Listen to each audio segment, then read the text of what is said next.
Goeienaand, liewe vriende. Ek groet jou in Jesus Christus se naam. Dankie dat jy vanaand inskakel by die aanddiens van Uit die Woord Digitaal.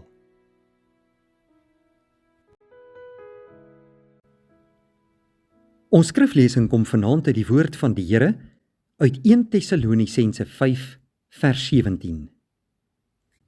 Paulus skryf aan die gemeente van Tessalonika: Bid sonder ophou. Hierdie eerste brief aan die gemeente van Tessalonika is geskryf in die jare 50 na Christus en is waarskynlik Paulus se oudste brief wat hy geskryf het. Hierdie brief het Paulus geskryf vanuit Athene en is een van die vroegste Christelike dokumente. Tessalonika was die hoofstad van die Romeinse provinsie Macedonië en is geleë in die noorde van die Balkan-skiereiland. Die gemeente het hoofsaaklik uit Grieke bestaan, wat uit die heidendom tot die Christendom bekeer is. Die gemeente was nie baie welvarend nie. Paulus het self hier baie hard gewerk om in sy lewensonderhoud te voorsien, volgens 1 Tessalonisense 2 en Filippense 4. Die vyhandige optrede van sekere Jode het die apostel en sy medewerkers gedwing om Tessalonika voortydig te verlaat, volgens Handelinge 17.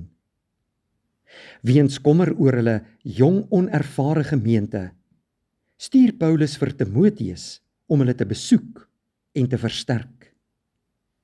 Hy keer terug met baie positiewe nuus. Ten spyte van vyhandige optrede, bly die gemeente standvastig en het hulle 'n voorbeeld vir hulle omgewing geword. Tog is daar ook sekere vrae en probleme. Paulus skryf 1 Tessalonisense om sy dankbaarheid uit te spreek, maar ook om die gemeente aan te spoor om te volhard. Kwaadstokers het die integriteit van sy optrede verdag gemaak. Daarom beklemtoon hy die onbaatsigtigheid van sy evangeliebediening. Teenoor die losse heidense leefwyse in Tessalonika beklemtoon die apostel die noodsaaklikheid van 'n toegewyde lewenstyl in 1 Tessalonisense 4.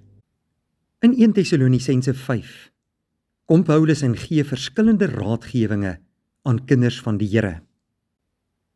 In ons teks wat ons vanaand gelees het, sien ons hoe hy Christene aanmoedig om te volhard in gebed.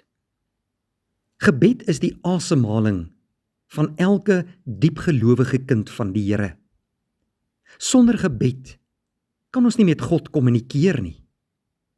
Sonder gebed kan ons hom nie loof en prys nie. Sonder gebed kan ons nie voorbidding vir die wêreld doen nie. Sonder gebed kan ons nie ons hart se begeertes en behoeftes aan God bekend maak nie. Elke kerk moet 'n biddende kerk wees. En Christene moet biddende kinders van die Here wees. Daarom moedig Paulus die gelowiges van Tessalonika aan om te volhard in gebed. Bid sonder ophou. Dit beteken gedurig. Elke keer as jy geleentheid daarvoor kry, maak tyd vir gebed.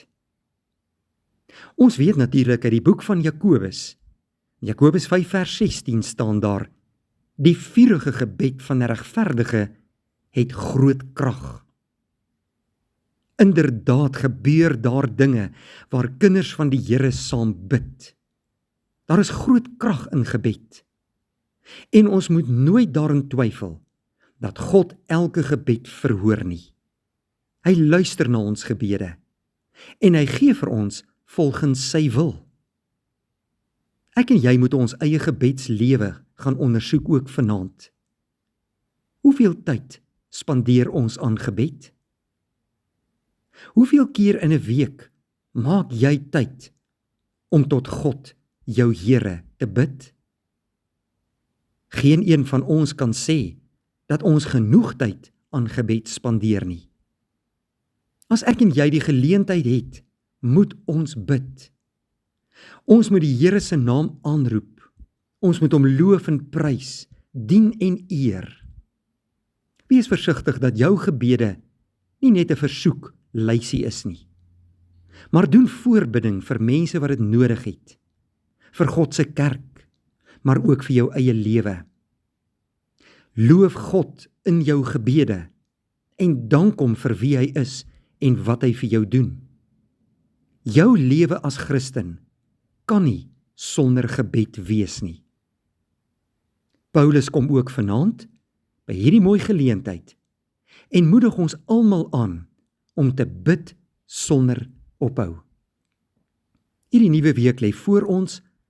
Kom ons vra die Here om ons die krag daartoe te gee en om tyd vir gebed te maak.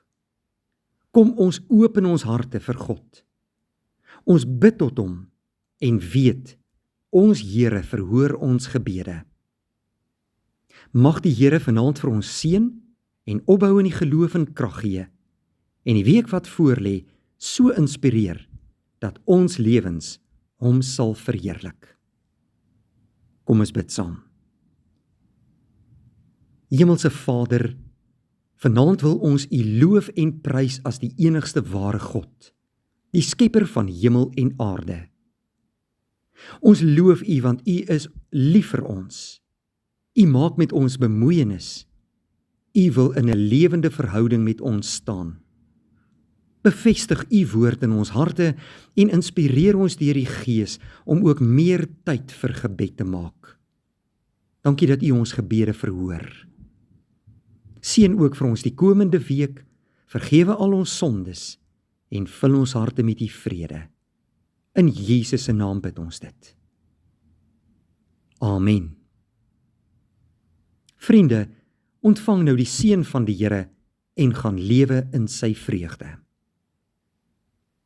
Die genade van ons Here Jesus Christus en die liefde van God en die gemeenskap met die Heilige Gees bly met elkeen van u van nou af tot in ewigheid.